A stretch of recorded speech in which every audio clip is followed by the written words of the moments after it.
சொந்தக்காரன்ற பேர்ல வீட்டுக்கு எவனா வரட்டுமே மாவன் அவனுக்கு இருக்குதுடா. காலிங் பெல் அமுக்கட்டும், நடக்கிறதே வேற. சோலி முடிஞ்சு. சரி வேலை செய்து அமைக்க பார்க்கலாம். வெளியே போடா பூலு இருக்கு கூதியா. எனக்கு அப்பவே தெரியும் நீதான் பைத்தியம். நீதானா பைத்தியம்? நீதான்டா பைத்தியம். நீங்க ரெண்டு பேரும் இதுல யாரு பைத்தியம் இப்ப நான் கண்டுபிடிக்கிறேன். என் வீடு தெரியும்ல? தெரியுமே. என் வீட்டுல நான் இருக்கேன்னு போய் பாத்துருவா. பாத்துட்டு அப்பவே சொன்னல இவன் தான் பைத்தியம்னு. நானா இருந்தா அவ்வளவு தூரம் வீடு வரைக்கும் போயிருக்க மாட்டேன். போன் அடிச்சு கேட்டிருப்பேன் நீ எங்க இருக்கன்ட்டு. எனக்கு அப்பவே தெரியும் இவனுக்கு 2 பேர் தான் பைத்தியம்னு. எதுக்கு போன் பண்ணும், எதுக்கு வீட்டுக்கு போகணும்? நீ ஏன் இங்கதான் இருக்க? உன்னை கூட்டி போய் வீட்டுல இருக்கா இல்லையான்னு பார்த்தா வேலை முடிஞ்சிச்சு.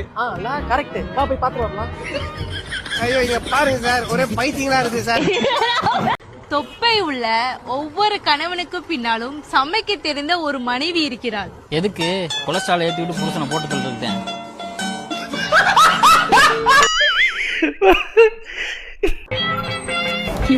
பாம்பு வச்சிருக்கு பின்னாடி பல்ப வாங்கி என்ன பண்றான்? உனக்கு தெரியாதா?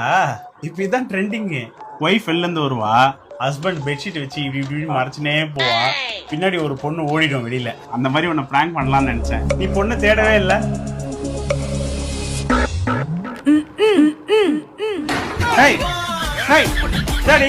நில்றி. பிராங்க் கூட நல்ல வேலைப்பா, யாரும் பார்க்கல.